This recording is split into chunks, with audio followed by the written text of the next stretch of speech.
All right, welcome back, everybody. Andy Gerard here. Another episode of Go Within to Get Out. Got my good friend Duane Hayes on the show today. I think you guys are really going to enjoy the discussion today.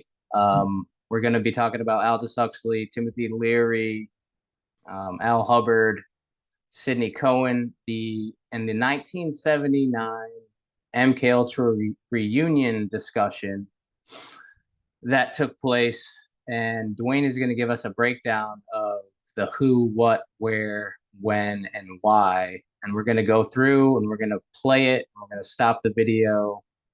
And I think you're really going to enjoy today's discussion for those of you out there that want to try and understand how we got here and just kind of some of the things that took place in not only the 60s, but leading up to that, and Aldous Huxley's influence in the MK Ultra program and how he was an absolute figurehead. Duane, you just posted a video recently on your History of Propaganda YouTube channel where an interview between Jan Irvin and General Albert Stubblebine, where Stubblebine, I don't know if he all out admits it, but he definitely alludes to right. He basically takes he pleads the fifth, where when Jan presses him if Huxley was the head of MK Ultra, he kind of says, "I don't know if I should comment on that."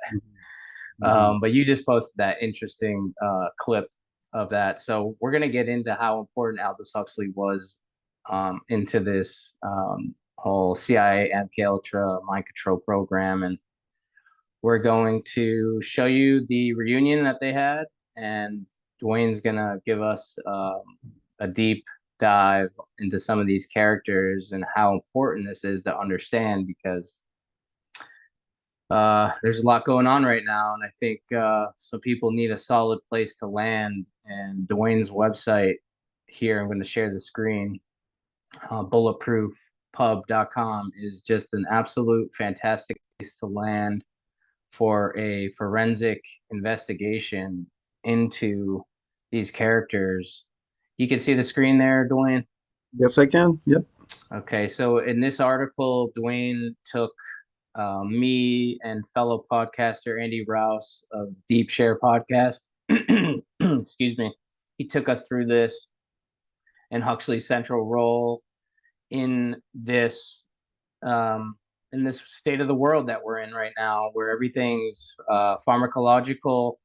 All boredoms are amused, all anxieties are tranquilized, and it starts with this guy right here, this seedy character, Aldous Huxley, and so you've really got to check out bulletproofpub.com for this deep forensic investigation. He's got all their literary works. He's got all the connections laid out between Huxley and members of the Frankfurt School and psychiatrists and psychologists and social scientists and these spiritual, quote unquote, spiritual gurus like Timothy Leary and Baba Ram Dass and all these types of names here. And Duane just lays it out as plain as day. There is no speculation. There's no conspiracy theory here. He's just showing you the connections, and they're absolutely mind blowing. And if you want to get kind of a context for some of this discussion, I encourage you, and I'll link in the show description, but I encourage you to go and check out those conversations that Duane had in part one with Andy Rouse, showing the progressives and getting into this mass migration of literary scholars, professors, quote unquote intellectuals that came over from the Weimar, from Germany, and all ended up somehow in LA together in this really small cluster of an area. And this gets into this links to Laurel Canyon and what happened there with the music scene in the 60s. and the sort of the psychedelic panic of the 60s, and I mean, it just goes so deep. And we're just going to show you today how they all end up in the same room, and it's just incredibly damning. Um, and we're going to walk you through that today. We're probably going to take it in two parts, because the video itself, you see some some visuals here on the screen, guys. Darwin's bulldog, Aldous Huxley's grandfather with the hidden hand. That was Darwin's bulldog promoting the theory of evolution, all right, to, I think, drive confusion and who we are and where we are and what the hell we're doing here. And you just see some of these some of the type of work that Duane's laying out here. These really influential members, how they took over Hollywood. There's a Salka Vertel, and she was crucial in her political salon, her and her husband. And we're not going to get into that today, but I just wanted to show you some of the work that they're doing over there at Bulletproof Pub. And quickly, this is the video that we're going to get into today. You see a visual there of Timothy Leary and Al Hubbard, Captain Trips, Johnny, the Johnny Appleseed of LSD, just dropping seeds of acid everywhere, not just in America, but all over the place. And this guy is fantastic. I mean, quite the character, and played a central role in, you know, in the subversion of America and sort of the demoralization of America. And I want to show you his YouTube channel quickly, and then I'm going to hand it over to Duane. Here's his YouTube channel, guys. A lot of amazing videos here. There's that video, the General Stubblebine interview with Jan Urban, where he basically acknowledges that Aldous Huxley, not some great prognosticator, but a central figure in architect of where we are today. Basically admitting that. And you can find that video there on Duane's channel. And with that said, welcome, Duane. It's so great to have you here, and I'm so grateful for you, your website, and for giving me a solid place to land and to get my head around this, because as my audience knows, I'm pretty new to this, but I'm hell-bent on trying to understand how we got here. And your work has been crucial to me. And with that being said, can you just kind of tell my audience just a little bit about you, and how you got into this a little bit? Sure. First of all, I just wanted to say thanks for having me. It's a pleasure to be here. Any opportunity that I can get to go into some of these videos and show people, the inner workings of how the New World Order works, it's great. So I appreciate your work. I've been watching a lot of your videos since we met over the last 10 days, and I commend you on all of your work too. So, I also want to say that, we base a lot of our investigation is based off of Jan Urban's work. I think we would be remiss not to mention him here. And I would say that the game plan for us was to do exactly that, what you were talking about providing a piece of solid ground that people can establish, because we're all starting to realize that the history that we were told and the reality that we live in are fictitious. Everything we've been told basically up until this point about our history is a lie. We're exposing that. But I wanted to mention Jan Urban and make sure that everybody knows that we are definitely just carrying on that same investigative line, that he got to a point and stopped. So we're going to keep pushing that, and we've discovered a whole other realm of stuff here that we're going to get into through this video, because this video is so important as a central sort of aspect to start to branch off and understand just how big this picture is. And then T.H. Huxley is the one that coins the term Darwinism. And so yeah, that was the plan for us, was to create a solid piece of ground for people to stand on. So um, I've got this You've done video. that, so thank you.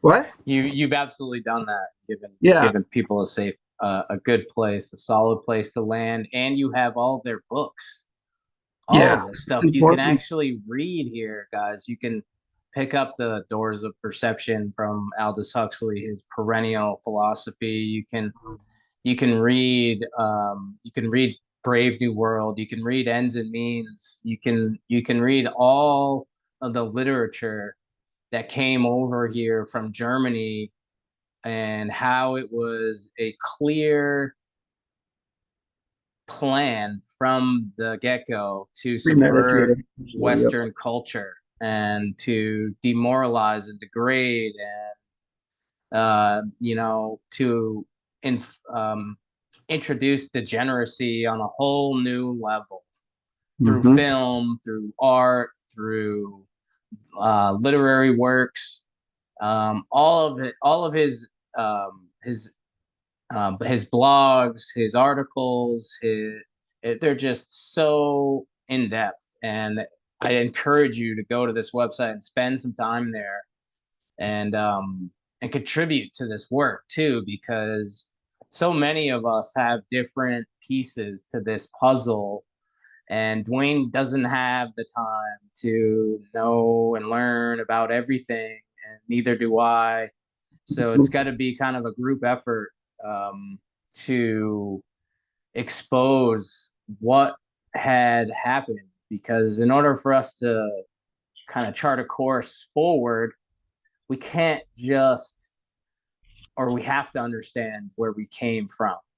We have to know Yep. how we got here, who was involved, um, where did these things take place? When did they take place? Why did they take place? And who's carrying the torch forward for these characters? This stuff didn't just evaporate and disappear. I mean, we're seeing the kind of subversion and degeneracy, uh, on full tilt with the trans movement. Encouraging young boys to cut their penises off and young women to cut their breasts off, and to confuse and transform individuals in this, because Leary actually went on to become a transhumanist, and he was proselytizing for that in his later years. And how does that happen? This guy supposedly unlocks the keys to enlightenment and an enriched experience here, and he's advocating for transhumanism in the end. So we're gonna call out these guys and continue to call them out, and the likes of Joe Rogan and Jordan Peterson in the modern day. That's not going to really be too much of today's topic, but look forward to that, because this is really important stuff, um, to identify what's bad and eliminate it, as you say a lot, Dwayne. What's not working for us? Who's not working for us? Who's trying to subvert us? As Joe Rogan and Aubrey Marcus push fleshlights and pocket pussies, and Right. Right. Aubrey Marcus was the inventor of Alpha, which was like a nail polish for men. So Right. things like this. We need to identify these folks, call them out, and take that approach, because these people are targeting our minds, and our minds are so important, because everything follows the mind. So Yeah. with that said, I think we might be a good place to get into the video. I'll give you Mm-hmm. control, and we can get into it. Sure. Yep. And I think it's important to also to maybe in the second part we'll get more into the modern day inclinations and what it looks like, because I do find that is a very important aspect for people. It's something that everybody wants to know. How did all of this machinate into today, and how are we still under control under a lot of these ideologies and really theories? So maybe in the second half we can get into that more at the end. But people are going to see as we go through this that for themselves just how it reconnects the past to our present. And, George Santayana said, those that don't learn from their past are condemned to repeat it. So this is our motto at the History of Propaganda and at bulletproofpub.com. We truly believe that only through a clear understanding of our history can we then make smart choices in the directions that we want to go and the institutions we want to keep and the ones that we want to eliminate, like you said. So this is an incredible artifact for a forensic historian here. There are so many truth bombs that it took me a day just to go through it to sort of cite all the little things that we wanted to talk about, because they really paint an incredible mosaic for us to follow as far as sources and all of that. And so, the guys in the room here, just for everybody, if you want to have a chance to sort of Google these guys or internet search them for yourself first, we've got Myron Stolaroff, Sidney Cohen, Al Hubbard, this is Johnny Appleseed, Timothy Leary, of course. And then on Timothy Leary's left, to the right of the screen, sitting on the same couch, is Oscar Janiger, and then Humphrey Osmond on the couch to the right. He's the guy that sounds like Elmer Fudd. And then, so they also talk about John C. Lilly. He was supposed to be at this. We don't see him in this video, but Janiger says that he was on his way. We've also got Laura Huxley is allegedly there. I do not see her, but one of the most important connections we want everybody to see is this Willis Harmon. He is he's a director of the Changing Images of Man studies. So if anybody's unfamiliar at this point with the Changing Images of Man studies done at the Stanford Research Institute, we do have an article on our site at Bulletproof regarding that. Goes into detail. We do provide the actual primary source also in our library. So this Willis Harmon is an incredible guy to get to know, because he is the director of the Changing Images of Man study, and really this is what we talk about through this video is how to change the image of man, and you'll see this reference several times.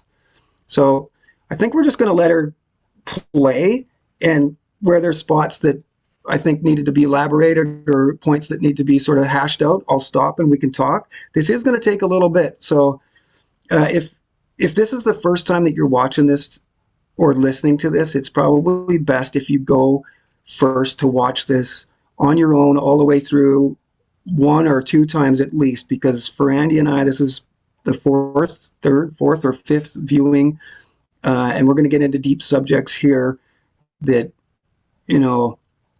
may be too deep for the first-time listener. So definitely go and look at this for yourself, and you'll find a lot more value watching this video with Andy and I breaking it right down. So I'm just going to let her go. So Timothy Leary, 1979 reunion. He's standing there with Captain Tripp. So these two guys on the screen are the only two non-doctors. Everybody else in the room are psychiatrists or psychologists. They're the white coats that worked in laboratories, that were working on theories that these two here on the screen actually were enacting in real life. And you can see that there is some conflict between their choice of means. The doctors weren't necessarily happy with Leary and Hubbard in their behavior and how they targeted society. So without any further ado, we'll just let her go. Quick question before you go. Sure. Do you know where this meeting took place? Yeah, it's at Oscar Janiger's house. Okay. This is what... Political salon. Oscar Janiger. Yeah, I mean, I never thought of it that way, but yeah, this is very much what the inner workings of a political salon would look like. Good call on that. And then, yeah, there we go. Okay, here we go. Interstate owes a box of marijuana, snuff box for it, give him 30 years for it. Yeah. Sure, early wrong. Anyway, I hope to be able to do something. You're acting in his behalf. Oh, yeah. So Oscar Janiger on the far left. 44 months on, I'm still out of time. So listen, don't give up. The case is still alive, you know. That'll be something. I need you now more than ever. Hey, when I learned the parole board. Listen, when did you two guys meet? Oh, 20, 30 years ago. That was most 20 years ago, wasn't it? What? You That was about 1960, 61. 61. When you went to Harvard. Back at Harvard, 1961. Still around, When right? he came to visit Harvard, when that's the first time he did. Yeah, that's the first time I met him. 60. They gave me, years ago, you said, depends on whether you can't high or can't low. I gave him 100. Okay, so we've got the seating actually changes here, but this Right. is Oscar Janiger on the left. He ends up coming over here and sitting beside Leary. And this is Humphrey Osmond. He's the one that sounds like Elmer Fudd. He's a stutterer, so he's a little bit difficult to follow, but some very important information and admissions coming from that man. Doesn't he give Huxley his first hit of mescaline in 53? Yep. Humphrey Osmond, right there on your right, giving Aldous Huxley his first hit of mescaline in 1953. Who's the guy to the left of Captain Tripp? So Al Hubbard there in the middle with the tie on, kind of looks bald. Who's the guy to the left? His name is Mike or Michael, as far as I know. He's obviously involved in this. He looks a little younger than everybody else, so he could be a disciple. Maybe not necessarily somebody that was deeply involved at the time, but he's definitely a psychologist or psychiatrist. He's got a lot to say later, but he's not identified in this video. So if there's anybody out there that can recognize these people, there's actually several in the room that we haven't been able to identify. But the main guy's there. And you know, what's interesting about Hubbard is he's wearing some sort of security uniform, like he just came from work. I'm not sure what that. It looks like a military uniform. Well, he's got a badge even on, so I'm not sure what it is. Anybody can help us out with those kinds of things, that'd be great. A tablet of 500, a bottle of 500 tablets. I remember that.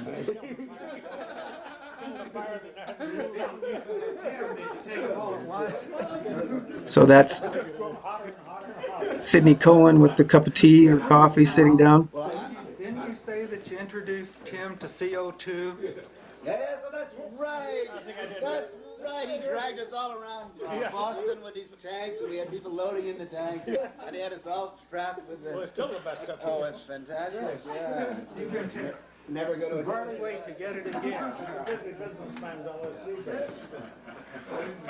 Well, I'd like to say, just in general, that I'm taking more SP now than I ever have before, at least once a week, and I find that it's working better than ever. It's a tonic, is it? Yeah. A tonic. The new experimental forms are even better, so. Yeah. I just wanted to get some attention. That's the commercial. Now we can go back to the primetime program. I must just fly around that, because otherwise, if I don't do this, I'll be killed. Well, listen, so what has it done actually through all the years? A great clarity of vision, a great clarity of mind. If he'd never seen me, he'd have been better off.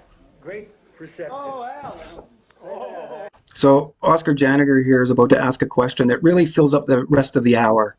Everybody takes their turns asking this question of the host. This takes place at Janiger's house. We mentioned Harmon as the project director of the Changing Images of Man. He's on the far left. He comes into view a little later. And he recruits Al Hubbard actually into something called the Alternative Future Project. And that really turns into Burning Man. So that's a whole other angle. You're talking about these angles that I'd love to find some people to start researching and filling in holes. That's one of them. And again, Jan Irvins was at the cutting edge of all of that with his interviews with Steve Outram on why the Burning Man was created and its role in society. Really is kind of MK Ultra going mainstream, or at least the 60s counterculture going mainstream. It happens every year. And so he recruited Al Hubbard into this project that eventually turns into the Burning Man. When did Burning Man start? When was it? In the 80s, early 80s, and it started, you know, there's various stories as to who started it exactly and in what year, but it started on a beach on the north side of San Francisco near the Golden Gate Bridge, and it was just setting a wooden construct of a man on fire, and it was a small little gathering, just a handful of people, and it's turned into what it is today. Sounds a lot like Bohemian Grove in Right. many ways, Yeah, and doesn't it? so when we're talking about these guys taking over society, this is all the psychological and philosophical sides. So this is, what we're going to cover today, not necessarily 60s counterculture and into detail there, but just how they laid down the psychological foundation for everything else that came. I owe everything to you. I think you would have. I think you would have. Galactic Center sent you down just at the right moment. To Yeah, to create a disturbance. well, yeah, she likes disturbance. If there's anything else also that you don't What's gonna happen? understand, we can stop at any Do you think time. we're going to get it back in some form that we might be able to use it effectively or under proper control or what? You're talking about bureaucracy and government. My wife and I use more honesty now than I ever did in the past, and sensible people are still doing it. Yeah. And what happens in Sacramento or in Washington or in Beijing or in Saigon, it's never affected us and never will. But you certainly warn them out. There's no use in them bothering you anymore. What? Oh, There's no use in them bothering you anymore. I don't mind being bothered. Oh, you seem to be indestructible. Larry seems to be indestructible. I mean, Al did, but you started with it all. Oscar Janiger. You had some kind of a purpose or vision in mind then, didn't you? I still got it. Yeah, well, I'm in my mind. and you're responsible for carrying it. You're the Johnny Appleseed of LSD. Planting it everywhere you got a chance. Well, I sure did, but I don't think it was a credit thing. It was credit. I think something should have been done, and I tried to do it. And I'm still trying to do it. Yeah. Still trying to. Yep. 1979. And why? Yeah, until the day he died. Why, Al? Why are you trying to do it? I don't know. What are you doing it for? Well, I don't know. Just, I think it's a thing to do. What else could an old guy my age do that's worth anything? And they're talking still taking acid. No. What I'm looking for. Yeah. No. I was just wondering. Freudian motives. There's a mention of Freud. I was wondering because I thought that Al had some really personal interest that had reflected something in his own experience. It cost me a couple $100,000. I don't know. I think he says it right here. Weird. Not to mention my friends, what it cost them. Bunch of nervous laughs. Freely or willingly or unwillingly, they contributed.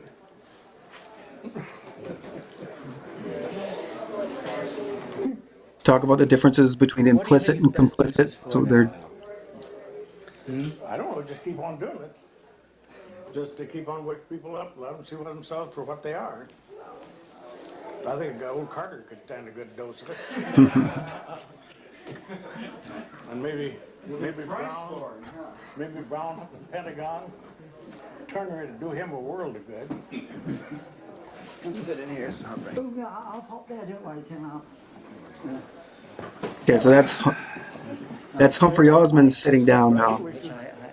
I do wish your stuff getting in bad. Getting what? Getting in bad. Bad. Well, everything's worked out very well. I'm very respectable like that. The new Rolling Stones, song about talking heroin with the president. We're so respectable. We're so unobjectionable.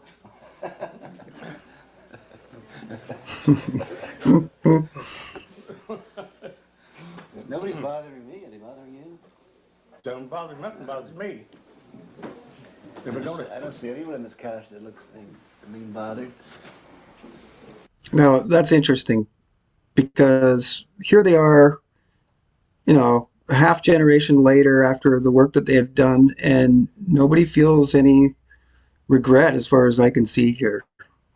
And let's see if I can bring up a little bit of detail on our buddy. One thing I was thinking too is that all these people that are in jail, just average people for possession of mushrooms, possession of cannabis, all these innocent average people are spending time in jail, and you're talking a room full of government officials and professors,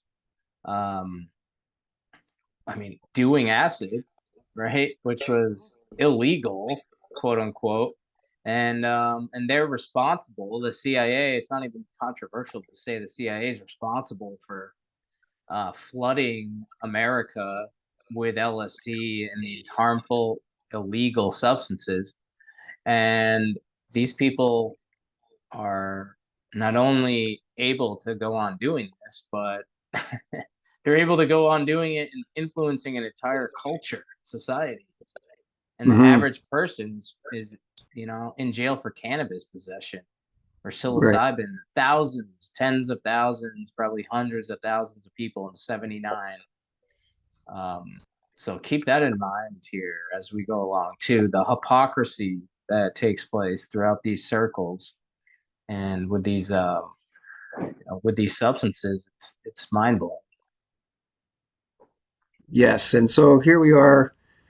When we talk about Al Hubbard and the LSD research that he was doing it out of Hollywood Hospital in New Westminster, British Columbia, just a suburb of Vancouver.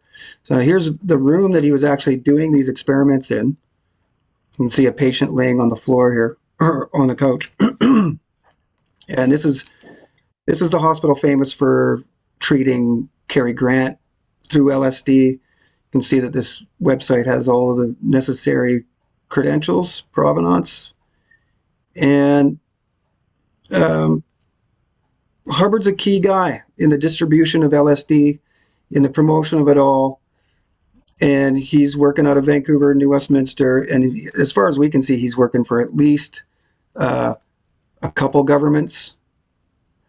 And so, definitely look into this guy. He's a central figure. Just trying to figure out where I am now.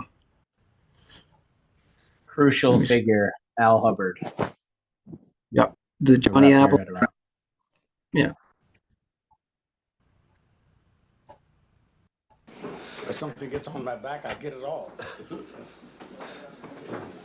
Bill Harmon says there's a nice way to do it. So Bill Harmon is the first mention of Bill Harmon there, okay? That's Willis Harmon, and he's standing over to the left against the wall. You can see Hubbard's talking directly to him.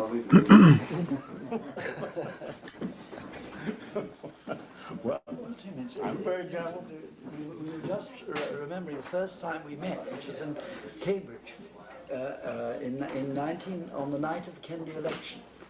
1960. In 1960, we went out to this place, and Timothy then was wearing his grey flannel suit and his crew cut, and we had this very interesting discussion with him. And when we went, I don't think I ever told you this, Timothy, but when we went away, we both said what a nice fellow he is. And he said he's a very nice man.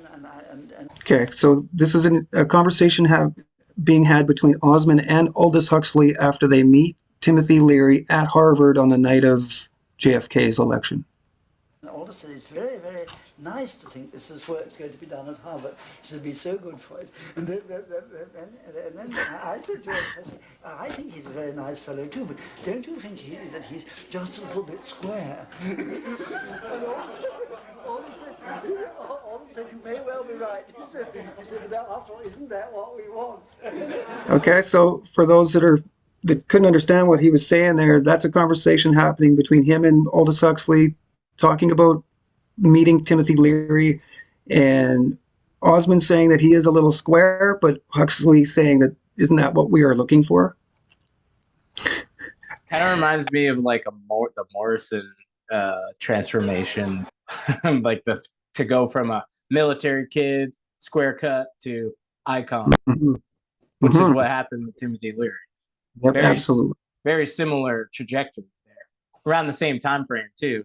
Leary was first, and but kind of made me think of the transformation that Morrison underwent. Yeah, and they also point there when they were talking about Willis Harmon, they mentioned that Willis Harmon had said they would rather have, or they had a nicer way to do it, and what he means is just by the controlling of society, a better way to manipulate society or to nudge it along. Willis Harmon felt like they had a nicer way to do it. Now that's the director of Changing Images of Man. Very important. Yes, that is probably the most important connection to make here, is that the director of Changing Images of Man is in the same room with all these MK Ultra doctors. Timothy, when I'm discussing the need for understanding human temperament, this The is need for what understanding human temperament. Here all this and I both deeply interested in the nature of human temperament, and we meet someone who I think that was probably the least satisfactory description of you ever made. I think even your greatest enemies would never make that description, and we made it. We were very, very concerned because we felt that you were perhaps a bit too unadventurous. You see what insight we had. Well, you sure contributed your part. But I've always considered myself very square. So we were right in a way. I always try to hang around the hippest person in the area. Kind of poking fun there at Johnny Appleseed. Because I feel that I really basically feel I'm square, and I have very little sense of aesthetics. So I try to hang around the most sophisticated, beautiful people in the world, just so hope some of it will radiate off on me. I have other qualities, though. You see your career in the sense of self-improvement, and the sort of issue Albert's son. Another reference to Aldous there. One of the most monumental ill judgments but it was very, very interesting. We had a very good evening, but we were not able to drink anything because apparently the laws in Massachusetts are such that when elections are, no one's allowed to drink because of fear that you would corrupt the voters. Well, all these concepts of the hive concepts, political Hive concepts. I think somewhat irrelevant. I used to say to Sydney all the time, I felt that I was much more conservative than you, Sydney, because I didn't want the government involved in any of our business. I thought that was a pretty free enterprise, staunch. We each seem to have followed our own paths. You yours, me mine, he his. So he's talking about the different roles that they're playing. The same direction, a great deal of ground was covered. Yeah. Yeah, I guess one of the things Oscar might be interested in is what does it all mean and how is it all going to work out and all that sort of thing. And I wonder whether, I know I couldn't possibly evaluate. Anybody want to try? I was really interested in your opinion. Well, I think, as you heard, it stirred people up. It cracked their frame of reference by the thousands, millions perhaps. And anything that does that is pretty good, I think. Anything that shakes people up a little, not too much. Some people maybe it shook up a little too much. That was unfortunate. But in the totality, it may have been a desirable thing at that point in time. The next question would be, well, what's going to happen? And there, I think we will see, not soon, but in X number of years, a recrudescence of similar usage here, there, and everywhere. It's happened throughout history, hasn't it? Yes. Yeah. So don't you think that the other very important thing is... Okay, so he's saying that these things are going to still continue on, and we see that very obviously this is what's happening. And By the way, this is the very definition of a conspiracy. Right, for sure. An agreement to perform, you look up the definition of conspiracy, an agreement to perform together an illegal, wrongful, or subversive act. Right. What they were working on was incredibly wrongful and incredibly subversive. Yeah. And that's what we're watching. Right. Just wanted to point that out. Admissions of their psychological operation, some nearly 20 years after. And so Stolaroff was the guy there on the left, sort of closer to the camera, that was asking that question, asking Sidney Cohen to sort of elaborate on what his opinions are. This is where he is today. He is, well, not today because he died in 2013, but he was doing podcasts in 2006, and he was still pushing a lot of this. Now, what I wanted to show was this alternative future project that I'd mentioned earlier. This is it today. So it still exists. It's still going on. And can you tell me what that logo right there is? Took me a second to see that. I'm not really. So this is a steering wheel Oh, and a hand on it. So okay. I see it now. I see it and now. how that is steering the world, really. Cybernetics, right? Yeah, and so we're going back. Steering the Yes, we're going back to the definition of cybernetics and government, in that they both etymologically go back to the steering of a ship, as if a helmsman. So in the article, The Exhiliterator, this is why I put Aldous Huxley with his hands on the steering wheel, because he's really guiding all of these social scientists, Marxist, Frankfurt School, critical theorists guys. And so this morning, as I was prepping for this, I just found it quite amazing. My wife and I were sitting here and we couldn't quite put it together. I thought it was a cloud, and then that's a hand on a steering wheel. So you can see wow. this is their message. This is still what they do today. And Yeah. you got Hubbard as like the sort of the initial driver of that alternative future project.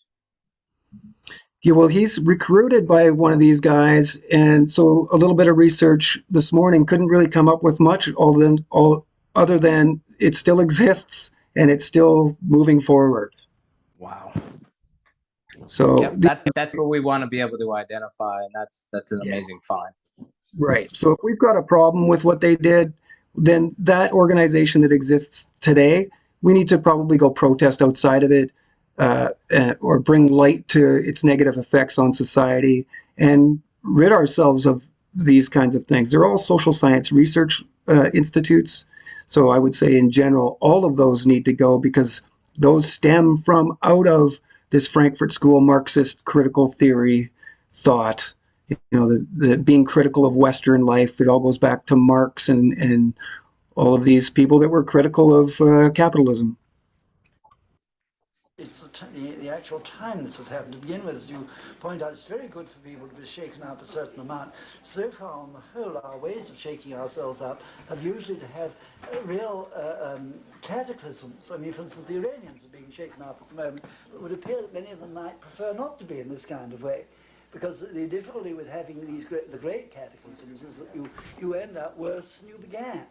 If one could be able to have a sort of controlled cataclysm from time to time, we'd be much better off, because controlled society cataclysm gets set in its ways, and the society with a vast technology is always likely to get to the point when it's simpler and easier and comfier to let the technology take over. Okay, so there's some incredible things to talk about there. He talks about a great cataclysm.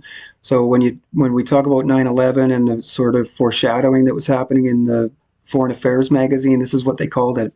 They wanted another Pearl Harbor, but short of another cataclysmic event, they weren't going to be able to move society in the direction that they wanted. So he's admitting there that shaking people up and having controlled cataclysmic events really jars people and gets them activated and emotional and behind movements. And then it is up to these scientists and people like Timothy Leary to place that movement in front of everybody.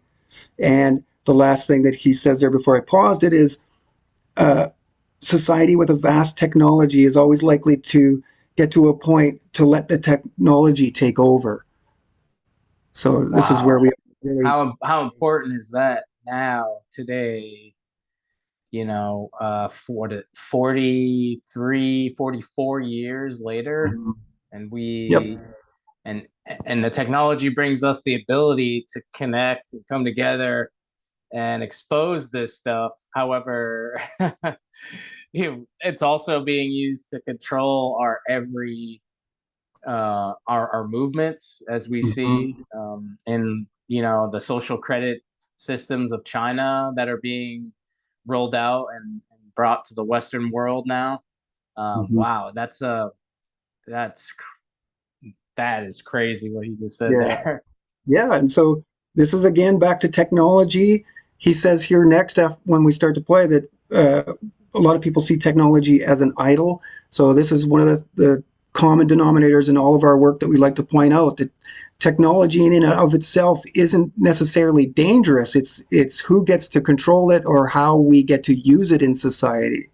So this is why we have a lot of people have difficulty understanding who's on our side and who isn't, how much of what they're saying is the truth and how much isn't. Well, when we start to understand this on a macro level, we take some steps back and see it for ourselves. We see who the players are very clearly. We've already mentioned a few of them today, the modern version, right? Joe Rogan and these guys and the intellectual dark web, any members of those. So yeah, it's this is really the discussion that they're having about the technology that they were privy to and that they were asked to wield. Here we are 20 years, whatever later, and we're really just having the same conversation that Plato had and Socrates had about who had a better life, the just or the unjust. And one of the things it seems to me that these substances and the attitudes they generate very well is that one becomes less willing to do that because it's not necessary. You don't have to look upon your technology as your idol. And it's easy to do this, and it's particularly easy to do this if you've got no way out. It's easy if you. So it's easy to rely on technology if you don't perceive a way out. So this goes back to John Shannon's mouse and the mouse maze and our purpose. So one of the key words Jordan Peterson talks about is purpose, meaning and purpose, and how it's important. So here he is talking about the importance of it in this room, talking with all the psychological doctors that helped instill it. If you're able sort of to separate yourself. So you think that in days to come, as we become more constricted and more homogenized, that it may be even more necessary to have such... Much more necessary. But I think it's still very, very necessary because we are so clever at building all these strange and remarkable things. But then the thing that we stop being clever is that we're very liable then to make ourselves in our own image. I mean, it's extremely interesting, the image of the things we've made, rather. It's very interesting that the mind described by Thomas Willis in 1670 was of a kind of mirror. And the reason why he described that, the mirror was an extremely fashionable new invention. Then the mind that Freud described, if you remember, was a magic lantern. That's why projection comes from. This was the latest thing. Now the mind was an indoor plumbing system. Yes, that's right. That's right. Then the mind became a telephone exchange. Then I gather You're ready for that one. Then it became a kind of television thing. And I gather the latest thing to say it's a hologram. Now the only thing Hologram. we know is it's none of those things. The fact is that we've invented all those things, and it's apparently a thing we always do. Now, as long as we don't take it too seriously, but it seems to me one of the things that these substances and the techniques you learn from them is they help you not to take it seriously. Now, it's an interesting point right there. With other peoples, that none of them have ever managed to make, it seems to me, such an intrusive technology as we've made. It's always been much more difficult. So that's introduced LSD is at a time where really we should have been taking things a lot more seriously, right? And he talks about how LSD makes us not take things as seriously as we should. So this points to one of the main reasons why it was created and disseminated, because we are in the middle of the Vietnam War, one of the most obvious, contentious, aggressive examples of American foreign policy that we've seen in our lifetime for sure. And so here he is about to mention Aldous Huxley here. Started on a lie too. Yeah, it's every single war of the 20th century was on false pretenses. Our technology is sort of marvelously able to do things which would have only tyrants could have done otherwise. Only tyrants could produce vast entertainments for themselves. We get vast entertainments for ourselves whether we want it or not. And therefore we need to have ways of dealing with it. I think all this was completely right in both his moralities, in Brave New World and in Ireland. That our needs now are very great, and since it doesn't seem to me that we're likely to distechnicalize ourselves, Because even if we wanted to do this, if we were able to do this, I don't think we can, especially where no one else is going to do this. So the result of our sort of removing ourselves from the pastoral life would be that someone would come over and take over the continent. They'd be bound to. It would be too much of a temptation for anyone with a technology in being to see us like say the Americas in 1492. Oh yeah. Listen, but can I interrupt just one second? You mentioned his names. Has it been done yet? I think we should say hello to Aldous Huxley. Yes. There's the third or fourth representative here. Yes, we should. Gerald Hurd as well. And to Alan Watts, who was the most underestimated of all the philosophers of our time, and they're here with us. And to say hello to Art Chandler, by the way. Art. Hello, Art. Remember Art? So Art Chandler's there somewhere. Yeah. And those of us in those days, I don't know that we fancied what we were heading into. Maybe we might have been willing to call a halt then at the time. But Not sure who those guys are. You know, we were really getting into some things that from different So directions. many of them. Everybody was finding their own way. I'd like to say, Sorry? There's so many in this room. Like, Yeah. The key guys, too. he's just incredibly influential people that are involved in. Yep, and despite the camera being on them, they're all fairly laid back, and it's a easy, casual conversation. And these are the times that you really admit to some things that maybe you shouldn't. does anyone here feel that mistakes were made? Here's a great question. He asks the room if mistakes were made. Everybody laughs because it's obvious. It's obvious to everybody but Leary here. Well, Timothy, estimations in retrospect are in principle unfair. It's really like the chaps, you know, who when the generals of World War II have large numbers of fellows who were not born at that time, who write interestingly accounts of how the Battle of the Bulge might have been better fought. It's only too That's easy. wonderful. It's only too easy. Everyone's going to write their own cosmology. But I mean, I think that... The world was made in 7 days, but where and when? Yeah, but I think that those sort of things,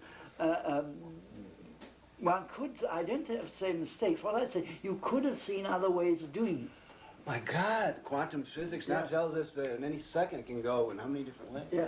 Yeah, well, that's one of the So lessons. that was a mistake made. Nobody gave it to Nixon. Well, in order to know whether mistakes were made, you have to know what the goal is. And if you can define a goal, I can tell you whether mistakes were made. I think mistakes were made. But that's my own personal goal. Well, I'll say one of the goals was to make the American people smarter, raise their intelligence. And I think the American people today are quantum jumps more sophisticated in exactly the general directions in which we all hope they would become more sophisticated, about consciousness, about the nervous system, about the brain, about the options people have in creating their own reality, about self-actualization, self-indulgence, about pleasure being a self-reward as opposed to high reward. My God. Pleasure is now the #1 industry in this country. Recreational travel, entertainment, sensory indulgence. My God, it's now, you know, no question that's a #1. Now, that was my goal.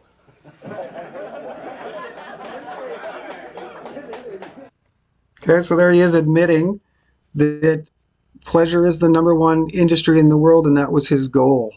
So when you understand A Brave New World and the concept or the glue that keeps everybody together there, that's opposite of 1984, like a military force of arms keeping everybody together, it's really pleasure that's the glue that keeps the society in A Brave New World together. And so it's interesting that he mentions that his #1 goal was to make pleasure the #1 industry.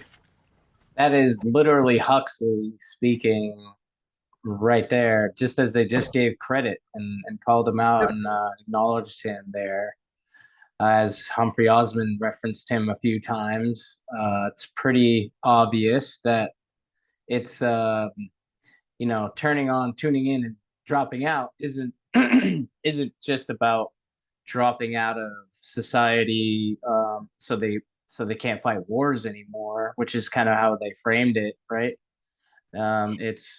It's dropping out of care. It's almost like the cremation of care, Bohemian Grove, and I mean, he talked about the influence that Crowley had on him and publicly, and do it without wilt, and it's all about you. And so this isn't about higher enlightenment or you know, in order to move society or consciousness up for the benefit of others. It's all about you, and it's all about the individual, and that's where it's incredibly subversive, and it worked. Look where we're at now. It's all about pleasuring ourselves, and that's what all the programming is about. That's what how porn got put into our society, and the damage that causes to relationships, to how you feel about yourself. All kinds of issues stemming from these different subversive ideas, forms of entertainment. It's in order to become more enlightened, whatever that is, whatever enlightenment is, I feel like it has to start with actually caring about yourself and others, know. And so, go ahead. Yeah, that was just kind of my thoughts on that. Okay. So then care, in our other articles, the Future Perfect articles, we describe how if they wanted to sort of reorient the ship and direct us in the way that they wanted, they first had to disconnect the boat from its anchors and its moorings, those things that were keeping it in place. And so care is a huge one. And you can see, the Bohemian Grove, they do that, the cremation of care. And so this is for those elites, that upper echelon of social engineers, high-level grand strategists. That's where they learn to finally let go of any care or compassion that they have for their fellow man. We're talking about instant gratification, sort of permeating all of society now.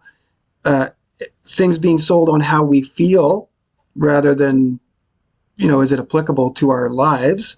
And then pleasure and selfishness, very, very closely associated. They promoted and wanted to promote a selfish world. So, and to demoralize them is another key aspect to make somebody selfish. And if you want an example of that today, you look at the selfie, right? The selfie is really, a picture says 1,000 words, and really a selfie is all about yourself and taking pictures of yourself and, spending most of your time in your own mind. And so instant gratification, or to delay instant gratification, is one of the key habits of successful people. So the fact that they're flipping that on us and allowing us to gratify ourselves instantly in a myriad of ways shows you their game plan as well. Well said. Yep. Oh, well said. Yep. Thank you. You certainly made an advance. Let me put the slightly contrary point of view. This is that we have the awkward thing that we now have chaps like Ayatollah Khomeini appearing on the scene, but who have the potential of rather different goals. And certainly from where I've been, which you know very well, in the South, these other different goals are always potential. All right, Pakistan is now going back where they're going to cut off hands for the first robbery and foot for the second. Iran is now going back to... you know the interesting point about temporary, don't you? Afghanistan is now... Pakistan is going to do this, but they haven't been able to get the doctors to do it. It's extremely interesting. One thing I've learned from the criminal justice situation, there'll always be someone to lop the hands off. They've got to lop them off now in a civilized way, and they haven't been able to do it. True. What was your point, Jim? Yeah. About my point. Yeah. About the Ayatollah, and Still haven't been able to levitate that yet. Yeah, I know. He dropped it off the table. Tim said that he was quite successful in achieving his goals. Yeah. Well, I think he's a little presumptuous. Yeah. He hears some pushback from the scientists. I'm not talking about my goals. That's right. I'm totally withdraw the presumptuous. You start to get a sense of the argument that's going on in the room. Optimistic, not presumptuous, and he ought to be optimistic. and it's his natural bent. But since we all live in these bubbles that we create, we can only basically give ourselves our own report cards at the end of every and so forth. Take credit for that which we didn't do. We didn't, well, He's accusing him of taking credit for things he didn't do. Credit, or blame. But we're talking about goals. See, that's different, isn't it? Credit and blame gets, that's another interesting topic. Mm-hmm. Which we do not discuss, do we? Here. Credit and blame. Well, I don't put as high a stock on pleasure, although I enjoy it, as Tim does. I would hope that increased human wisdom might have been an appropriate goal. Increased human humaneness. This I don't quite see as How can occurring. stop I it don't real think quick? Yep. How can this guy talking about hoping that increased humaneness would stem from this, as he's literally carrying out these types of experiments on people?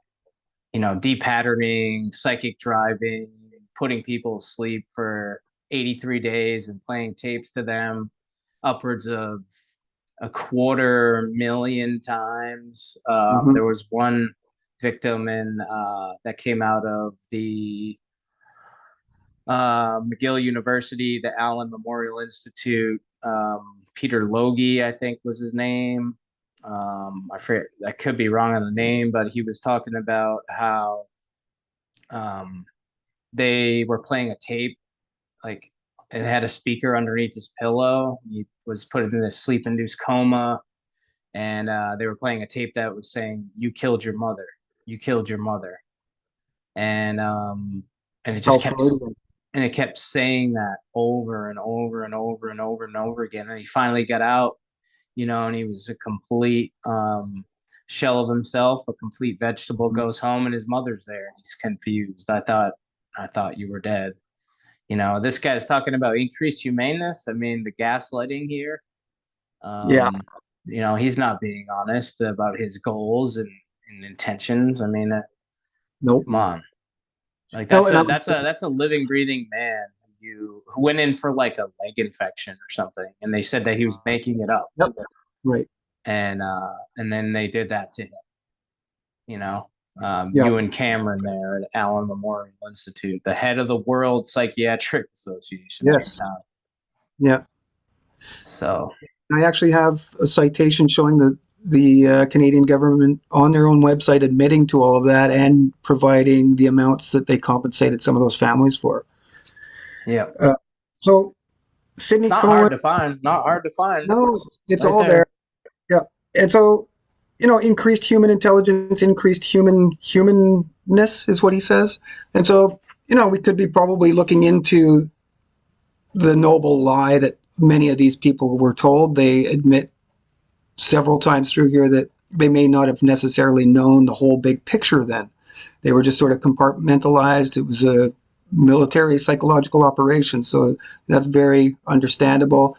And then here, you know, just the fact that he is opposing Timothy Leary, it seems like he's easily gaining sympathy of the rest of the men in the room and probably all of the viewers here in, you know, claiming that Leary and his ilk took this technology and went off into directions that they didn't really appreciate. Well, you just laid it out there. This is what the behavior of this guy, this is the actions that he was doing. So, you know, he's as complicit as anybody else in this room. There actually isn't really, to me, when we consider the key guys here, nobody is anything but complicit. You know, they knew what they were doing. When you find yourself in those studies and doing to people what you just described, I'm not sure how you can walk away from there thinking that you were doing the right thing. Wiser. Some of us may be. And maybe if only a few of us are wiser, that's enough. That's sufficient unto the end.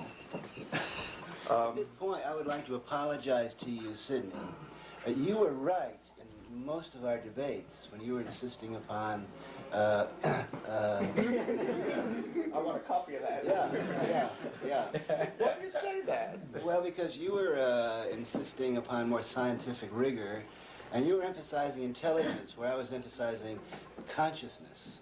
Now, I think I was programmed to do that, so I don't regret doing it, but it was like, it was in the third quarter of a game we played once in the Houston Astrodome, when Program to do that? several times, you definitely were saying things. Pardon? He said I was rather programmed to do that. Yes. I thought Yeah. that was interesting. Yeah, another admission of being a role player of something larger turning, right? I remember you were quoted in the New York Times after one of our debates as one of the quotes of the week. And it said that you didn't believe that we should be encouraging the evolution of a new species of primates that went around smelling flowers. You remember that quote? I don't remember it. Roughly something like that. And you were right. I don't know whether I was right now. Come to think of it. More You gaslighting. and I had an agreement once, Dwayne. Yeah. the last time I saw Yep. you. Here's we another have interesting question. differences of view, and Stolarov. we were a little disturbed that some of the things you were doing and planning would make it more difficult. In fact, even at the time I saw you, it was making it more difficult to carry on legitimate research. And we agreed, if you remember, that, well, Myron, you stay in there and you do the legitimate research, but you need somebody to kind of shake them up a bit. And so I'll shake them up, and then you can take them and show them where they can learn what the right path is. But I didn't know that when you're going to shake them up, you're going to hit them on the head with a ball bat. Well, I don't accept that metaphor. Awkward silence. I have had this 4 times in the last And then he changes the subject. 20 years. I was one of the younger members of that. He doesn't actually acknowledge their opinion that he was hitting people over the head with a baseball bat.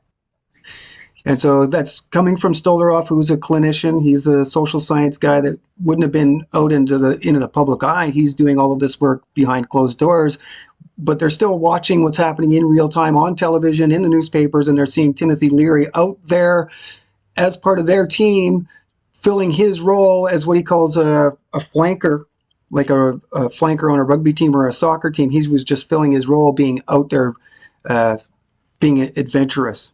And so you can see the resentment that comes from these social scientists and the doctors, and he's stating there that his behavior and how Leary approached this was causing all kinds of difficulties for the scientists themselves to do their work.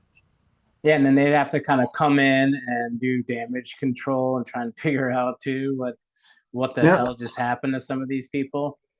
Yep. I thought too when he referenced the primates that it was kind of like I thought it was gaslighting and almost dehumanizing to equate us with monkeys and animals. You know what I mean? Yep. In order to carry out these kind of atrocities on the people, the first step is to dehumanize them.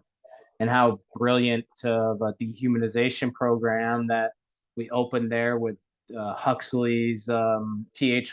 Huxley and his connections to Darwin and the theory of evolution, right? It's almost like they were playing the long game there with Darwin and Huxley to dehumanize the living man and woman, and to tell. I mean, my brother says it all the time. We're just primates, and it's just been a minute since we came down from the trees and all this kind of stuff. And it's like, it's kind of a crucial step for them. To carry out these atrocities against peoples, to equate them to animals or beasts. Right. And just wanted to put that in there too. Yeah, and that's a very important point to make, because all of these behaviorists that I get into in our latest article that's totally related to this, because it's all psychological, the psychological control of society. These guys were all doing experiments on animals, and they're zoologists.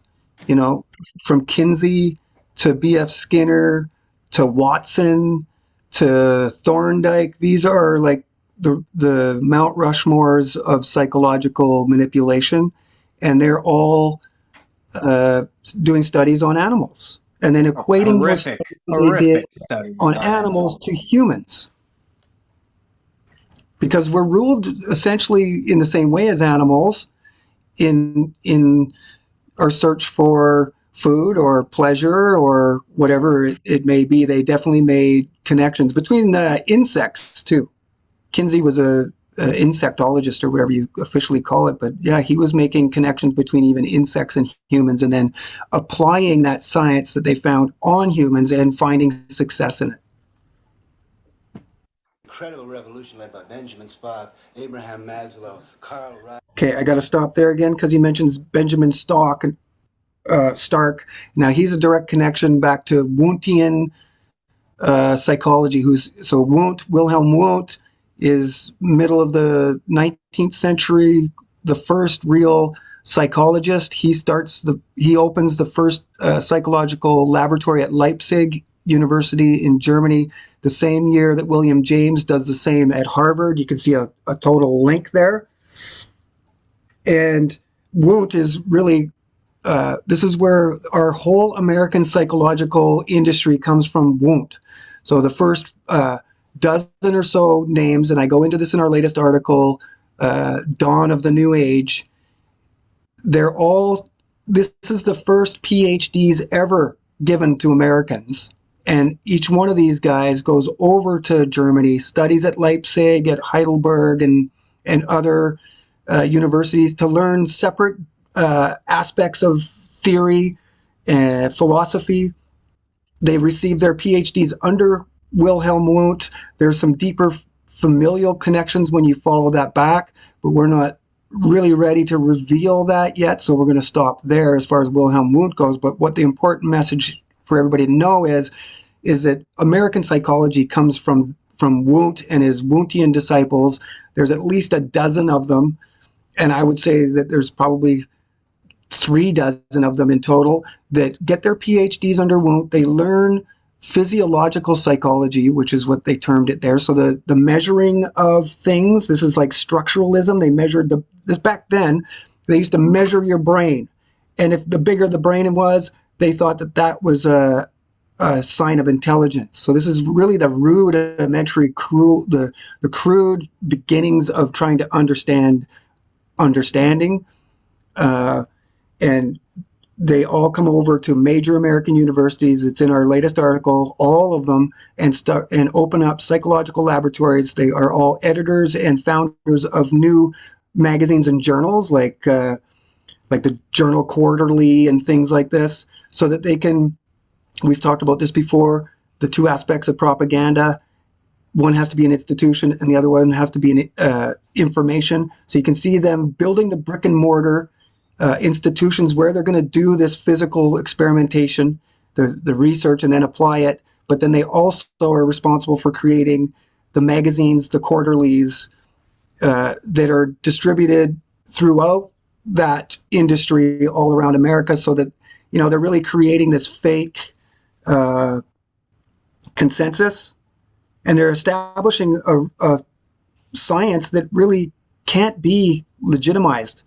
You can't really create psychology as a science. It's not like a physical science. And this is why, people didn't accept these things as true sciences all the way up until, after I was born. It's only now in the last 25, 30 years that psychology and psychiatry are being used and considered as legitimate sciences. And they're not. They're still not. No, they're not. And this is a key thing to understand, is that when we don't understand what it is that they're doing, it also opens up an area for us to be extremely vulnerable to their ideas. If we're not aware and engaged in our daily life and understanding what these people are doing, and so we are filled in a world of blissful ignorance right now. We're all very aware of this. It also, to admit blissful ignorance, you would have to admit a level of vulnerability to people that think like these people do about controlling society. So, as we go further into the 21st century, I think, we need to really think twice about blissful ignorance and this approach to society, and And, we're seeing admissions as to how that evolved here, the removal of care. So this is where our apathy, our collective apathy in society really came from. So once we understand these things, we're hoping that people at least get uncomfortable. And at best, let's get upset about it, because really this is something worthy of being upset about. Absolutely. I'm going to go to the bathroom, but keep on. Harry Stack Sullivan, and none of us would be in this room if it hadn't been for the work of these people who are essentially giving conscious psychology back somehow to human access, taking it away from experts. So that I definitely feel that I'm a product of that group, which was essentially a totally American point of view in psychology. They were giving us an American psychology of do-it-yourself, trust your own impulse, you're out there in the frontier, you're having trouble out there, you can't call a Viennese psychiatrist and so forth. Then, in the 60s, we had the same situation. I went farther out in those days than Carl Rogers did. When we were at Harvard in that 50s revolution and so forth, we were giving away the answers to intelligence tests. We were giving away the answers to personality tests. We were doing everything in our power because we felt that the psychiatry at the time was making people more helpless instead of giving them. So we were in a lot of trouble at Harvard, reversing roles. There was Charlie Slack, who was paying patients more money than he was paying the graduate students. That's one example of hundreds of role reversals in psychology before drugs. Then the drug thing came along, and I had several discussions with Sidney and with you and with everyone saying, and with you too, saying, let us be the far-out explorers, and the farther out we go, the more ground it gives the people at Spring Grove to denounce us. So we were like your flankerbacks or whatever it is. And we were the, very regular. Yeah, and I never felt for a second. Somebody interjects there, the regulators. So Leary is talking about them. Their approach was to go out and be as outlandish as possible, to really stretch the envelopes of understanding and LSD out in the public eye, to make it look more ridiculous possibly, but to also make those that were the social scientists and those experimenting and the PhDs, MDs, giving them more credibility. It makes so much sense, yeah. It makes so much sense. Wise affection from you, Sidney, that we were somehow, to the best of our abilities, working for human freedom as we saw it, or playing, and I felt that the particular robot role that I was playing then was to, and we never knew what we were doing, in any clear, precise sense. There you go. But it seemed always right to us. Then I had the third experience. It always seemed right to us. So when you get deeper into the international movement, because really we're just talking about American domestic policy here so far with the LSD infusion and all of that to control American society. But when you start to understand the international movement that comes, it's the same approach, same modus operandi. He said again, too, the robot role. Like, he said the robot role I was playing. Like, did he say robot role? I'm right. pretty sure that he just said that, like, just a few seconds ago. I just haven't. He's already said programmed. Yeah. I was programmed, and then pretty sure he just said the robot role or something. Yeah, take it back. You just took it back. We'll see if we can hear it. You and with everyone saying, and with you too, saying, let us be the far-out explorers, and the farther out we go, the more ground it gives the people at Spring Grove to denounce us. Spring Grove. Like your flankerbacks or whatever it is. And we were the, very regular. Yeah, and I never felt for a second, the hundreds of times that we debated, anything but this wise affection from you, Sidney, that we were somehow, to the best of our abilities, working for human freedom as we saw it, or playing, and I felt that the particular robot role that I was playing, robot role. And I never knew what we were doing, in any clear, precise sense. So it's programmed and robot role. Like, I'm wondering. In Folsom Prison when the notion I began to understand that space colonization was the same issue, that the notion of going into space had been taken over by NASA, by the Pentagon, by the Soviets over it. And again, it was I wrote Professor O'Neill at Princeton a letter saying, well, my friend, this is the third time I've been through this, and I'm telling you that I'm going to popularize space migration in the next 2 or 3 years. That it's got to be, you know, people in general have got to be a new generation, young people in college, young physicist students, and young sociologists have got to realize that some of the big issues ahead are the control of space got to be taken away from the, you know, the good guy, bad guys who are all at the Pentagon and so forth. And now there's a fourth time involved in a situation like this. Genetics. Mention of genetics. I think is more important for the next decade, as the brain was. Who's going to control the brain in the late 60s and 70s? Now, I always see my role as the same. I wrote the same letter to Edward Wilson, the very same message that, you know, same discussion that I had, and once in a parking lot with you in Palo Alto. And I wrote Professor Wilson of Harvard. You know, he wrote sociobiology, his new book on human nature, very interesting stuff.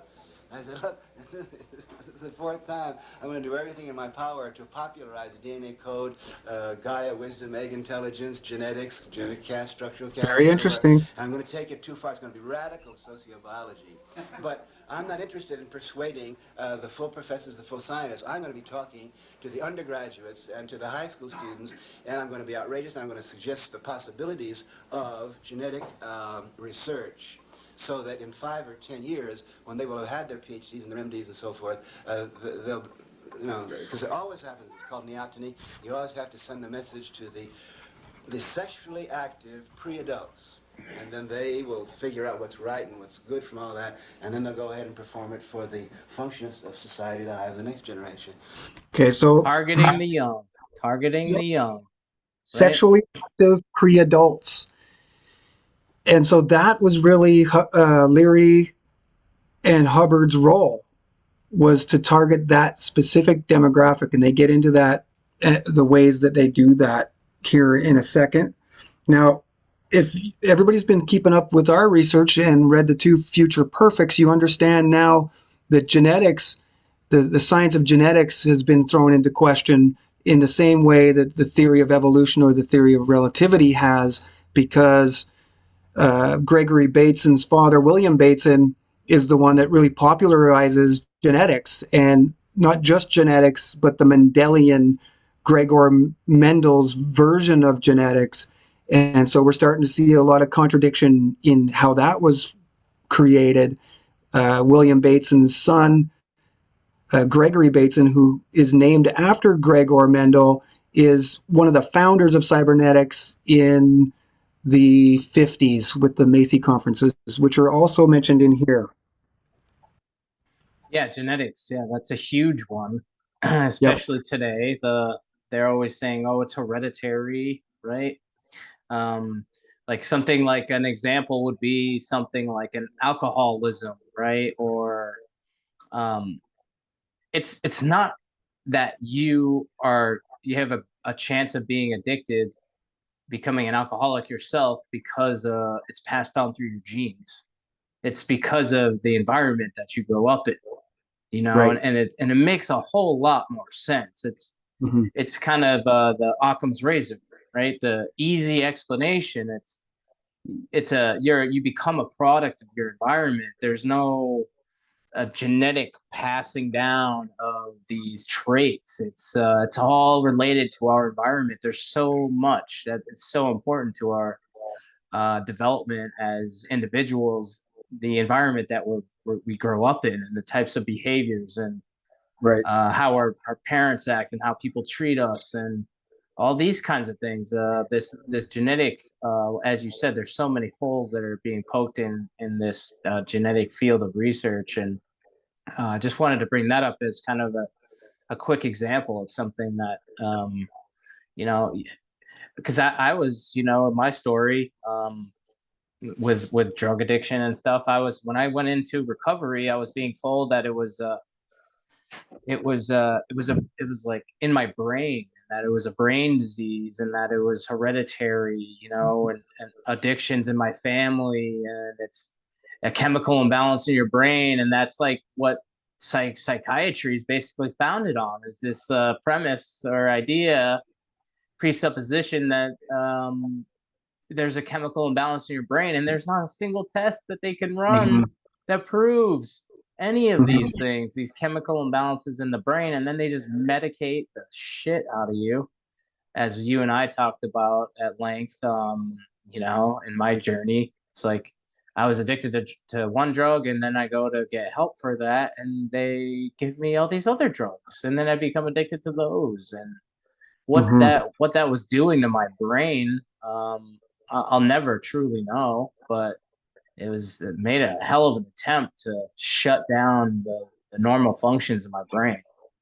and it's just like it starts with it's these kinds of characters that are pushing this stuff. Such a enlightening video to see all these gentlemen in this room talking about these things, all these major issues and fields of research that they've influenced in such a profound way. The gaslighting too. Leary again talking about popularizing space migration. And all we get from NASA, we get $69 million a day, are these CGI images of space. It's $69 million a day, and they can't come up with they can't give us images that aren't completely, totally computer generated. Yeah. I mean, it's just, hasn't been a genuine or honest picture yet. Not one. And they all change. They're always different. It's like $69 million a day. You know how much money that is that they rob every day from the American people? Yeah, for sure. And this guy's talking about popularizing space migration. And, 1968, you have that Stanley Kubrick's Space Odyssey, 2001: A Space Odyssey, that set the tone for Hollywood programming of space. Sure. I mean, it had been going on long before that. It's been, I mean, the amount of films that came out of Hollywood of space travel is just, it's voluminous, Yes. And then you have, instead of teaching us how important and amazing and beautiful and expansive and abundant this world is that we live on right here with our feet in the ground, how amazing and beautiful this place is, we have the young generations, even my generation, of folks that are addicted to this idea that we're going to leave this earth and go and have, live somewhere else, live on Mars or something.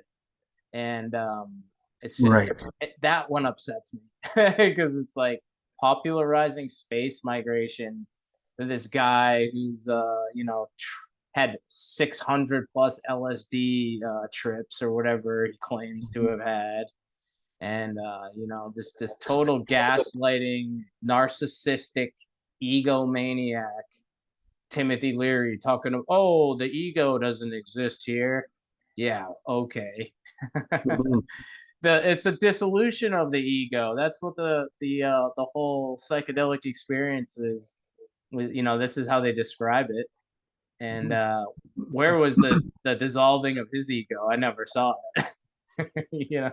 Right, exactly. Like, I thought it was supposed to dissolve your ego, buddy. Right. And I would say it's convenient for the industry for us to believe that we have sicknesses or illnesses that are hereditary, because then we are lifelong customers of whatever it is that they want to have us consume.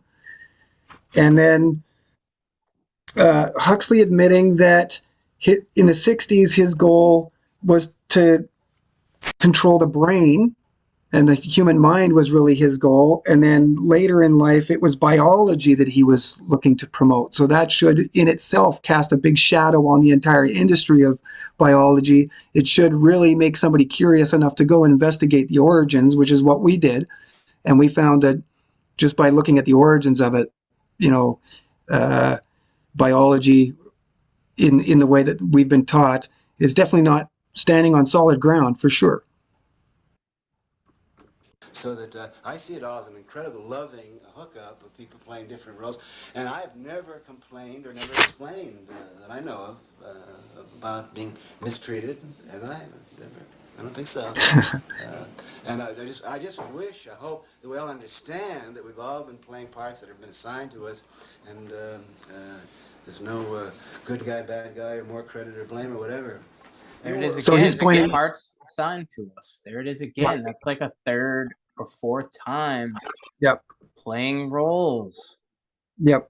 And he's saying he's also letting people know that we shouldn't be sitting here talking about who is assigned the most blame or credit, and saying that we were all teammates, we were all equally involved.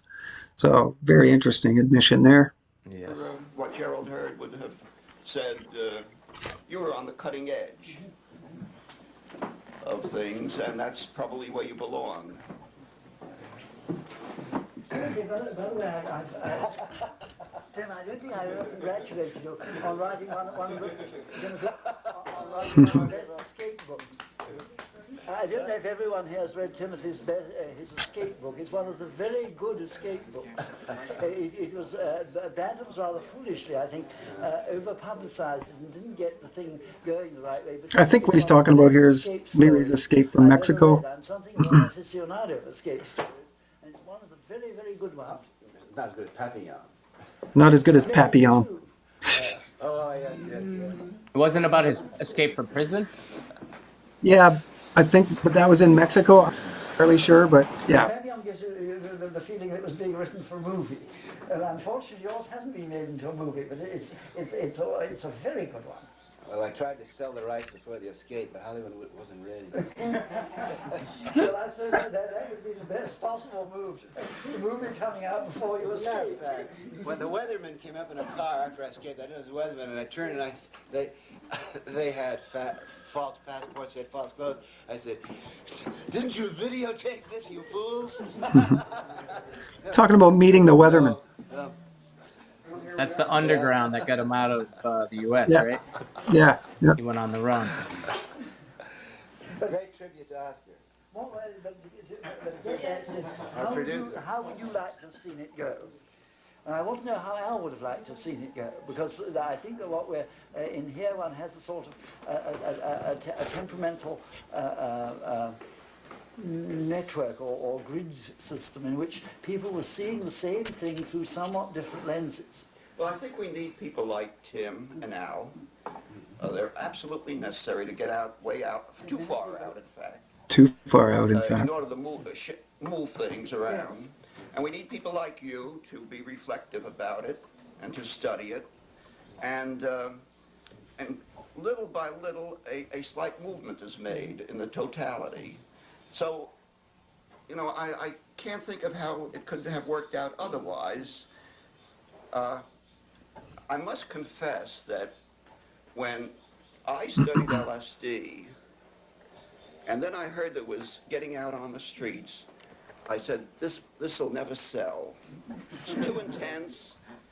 People will be too shook up. But it didn't work that way at all.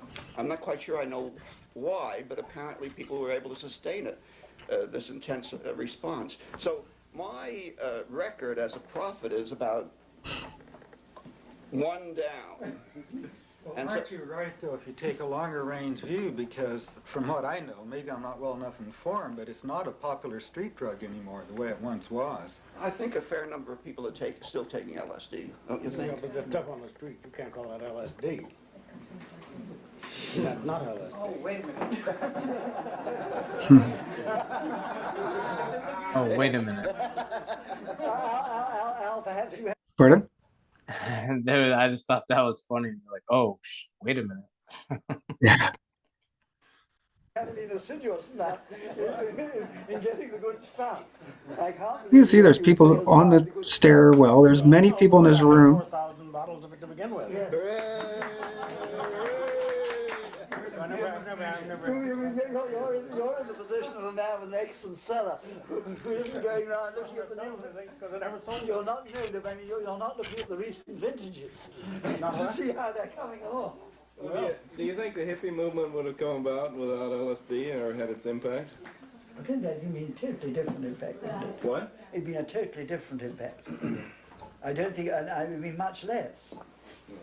I think it was a necessary condition for it, really. What Is that about Harmon? heroin? Do you think we would have had a heroin epidemic? Nope. Speaking off camera, possibly. It has any bearing on it, Dr. Cohen? May have had some bearing. I think it had some bearing, but... Well, it's like saying when you have Well, a don't you CV, like what? CV thing, when you're giving people the concept of self-actualization, they can do things that formerly only experts can do. Naturally, they're going to be... Well, there's other drugs. You have a guy Prince making an atom bomb. Tim, there's other drugs. There's at least 15 others that act entirely differently. That would still come out that no one's ever said anything about, that we've isolated in the last 10, 12 years, that are far more remarkable than LSD. They really tell you which way you're going. All the harmaline compounds and ayahuasca and all that stuff. We've got all that. I think another person we ought to mention as not being here, but here is John Lilly. Yeah. Well, he will be here. Oh, he will be. Yes, Good. he'll be here shortly. John What will a be here. courageous And Laura Huxley person, will be huh? here. She's good. So he just admits that Huxley and Laura Huxley and John Lilly are supposed to be there. John Lilly is one of these LSD advocate guru guys that actually does a bunch of research on trying to speak to dolphins, and he changes his whole direction as a kid once he reads A Brave New World. He was studying physics. And when he read A Brave New World, apparently, according to this official story, he was so profoundly influenced, and it changed his way of thinking so much that he changed his profession and the direction that he was going and moved into biology studies. Wow, that's She'll an be here interesting shortly. character. So everybody took their chances, I'll tell you that. In some So ways, it's, Huxley's written all over this despite him not being there. It's very typical of Huxley, right? You don't see him, but you can feel him. So far, and taking such risks that I just think he's He'll a be hero. there when you get there. Yeah. Boy. Yeah. He'll be in hell when you get there.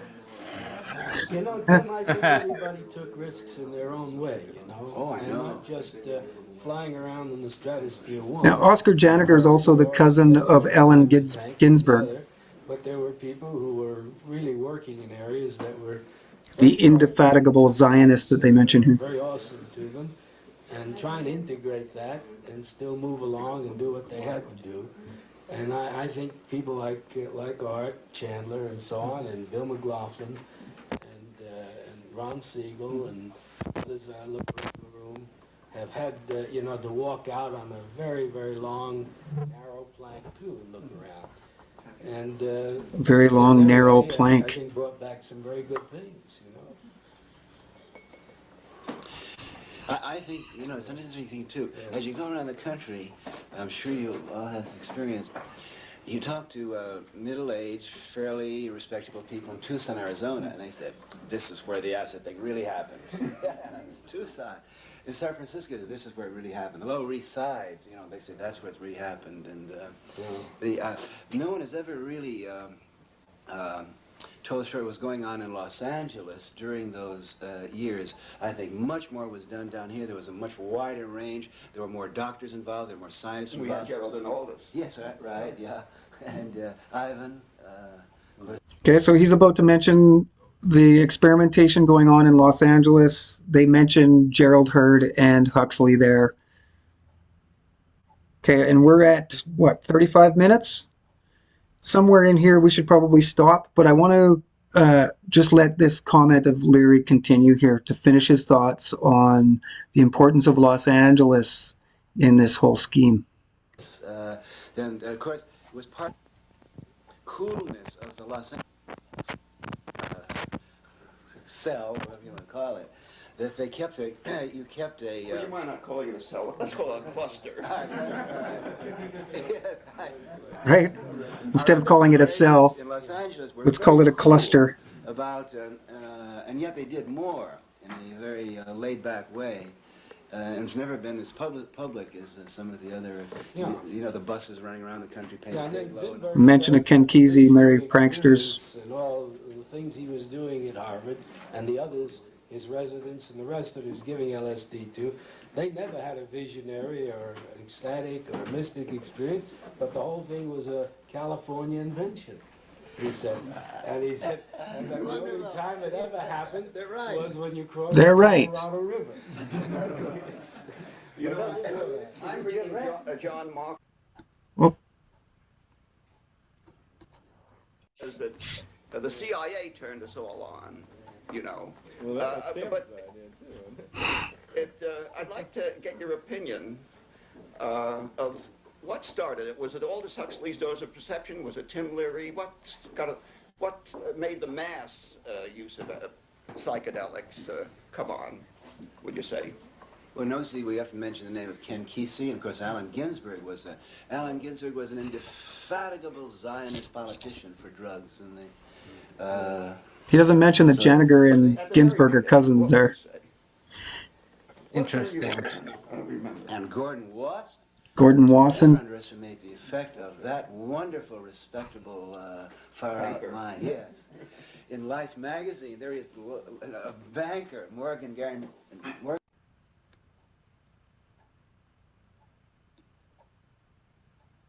Wonderful, wonderful. Oh, boy. Talk about Joe Namath commercial. Sid, we ran close to 1,000 people through, and each of these people were people that had considerable influence in their own right, and they were bringing the message out. Who turned on Cary Grant? So, someone in this room. That was Hubbard Cary Grant. at Hollywood Hospital. And then so here's the Life magazine, Time magazine article he's talking about Gordon Wasson traveling to Mexico and discovering the magic mushroom. From people who had large audiences. J.P. Morgan, president of public relations, so a propagandist for J.P. Morgan. And obviously, if that continued, these people who then couldn't get it from us anymore would be seeking to get it elsewhere. Yeah. And it was that kind of a proportion that was taking place. This is the way they popularized it. Keeping in mind, because that was just a Playboy. Small rip. Yeah, targeting the sexually active pre-adults. And that might have been one of those things, and then those enclaves joining other enclaves and so on. It's all very public. And Henry Lewis is Skull and Bones. He's the Time Life owner.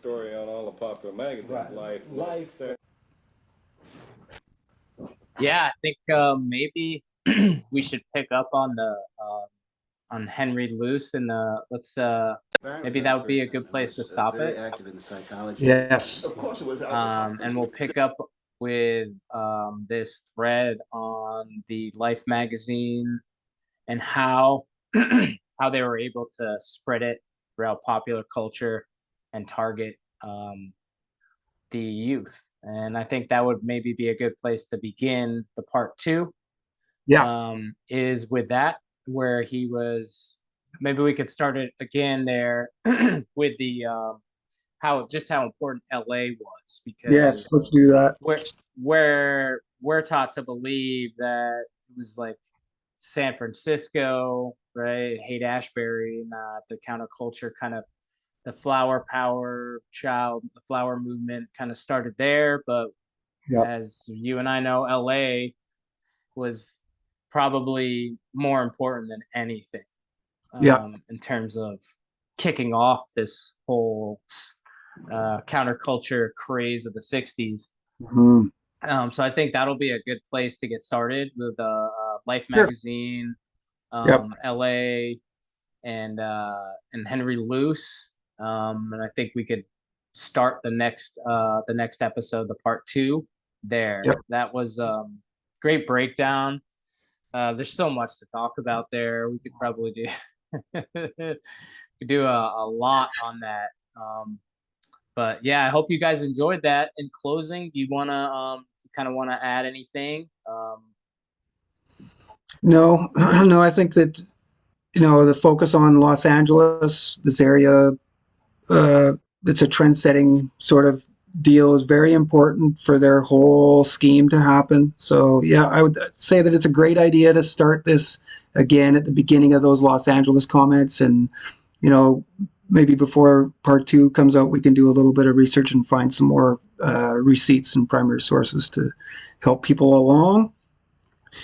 But yeah, that's as far as I need to go. Awesome. Hope you guys enjoyed that. Again, we need all that are willing, that are interested in this subject, to help us go a little deeper. Again, I just want to plug your site here at bulletproofpub.com. See the screen? Yep, there you go. Bulletproofpub.com. Check out this article. I mean, check them all out. Spend some time there. He has amazing resources there. He has all the great books. You don't even have to buy them. Nope. But they need some help over there at Bulletproof Pub. So if you like this kind of work, if you like what they're doing, how could we best support you if somebody did want to donate? Could you tell them about that, and then tell them also where they could find you elsewhere? Okay. Yeah, and you can donate at the bottom of our Bulletproof Pub page. And when I say donate, that can be monetarily, but it can also just be support, comments, likes, shares. We are going to, I want to get a P.O. box going so that if anybody has a book that they would like to send our way, then there's an avenue for that. And you can find me at Facebook under Bulletproof Publishers. You can find us at the History of Propaganda on YouTube. And you can find me personally at Facebook, Duane Hayes. I'm quickly going to change my name to Diego Garcia. That is presently my pen name, but I think as far as Facebook goes, we're just going to change it all over to Diego Garcia. So you can find us there at those spots. And yes, I encourage everybody to help us out. Whoever wants to get involved in this, we're uncovering some major history that nobody else has. And if you want to be a part of this, I invite you all. And we already are having a lot of influence from outside sources, including, this is really how our relationship has started, Andy, in sort of that vein. And, whatever we can do now to push this real history into the mainstream lexicon, the better we're going to be, and the faster we can actually start to turn this reordering of society and negative aspects that we've gone through here around quicker. So appreciate the time, and I appreciate the ability to come on here and elaborate like we have in a long form video. These are really my favorite because we can stop videos and we can hash ideas out and have it make sense to people, so that at the end of the show, people can really get an understanding as to where their proper place is in this world, in as concise and quick and honest and responsible fashion as we can deliver. So I thank you, Andy, for that very much.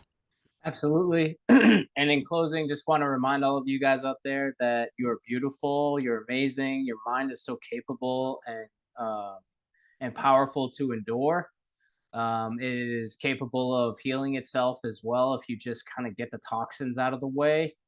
I think, my journey, some of those of you that are familiar with it understand overcoming a bad drug addiction and not caring about the world 4 or 5 years ago, and to this place where now I'm, standing outside of vaccine clinics by myself, trying to look out for people I don't even know. And it's because I care, and I think that life's worth losing, and it's worth living too, so let's develop ourselves and be graceful with how we analyze our past behavior too, and don't be too hard on yourself. We make mistakes. We've made, that's how we learn, is through mistakes, and try not to make the same ones. And that's why we're peeling into the past with Duane here and Andy Rouse at the Deep Share and all these other kinds of folks that are contributing to this work. So many of them to mention here, but it's important to understand where we came from in our own journeys, but also in the bigger journey.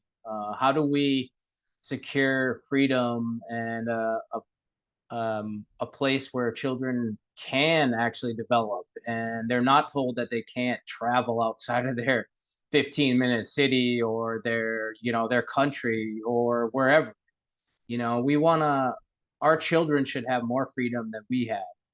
And our children should understand the mistakes that we made and how we evolved and developed and grew. And that's what it's about here. It's just about seeking out the truth.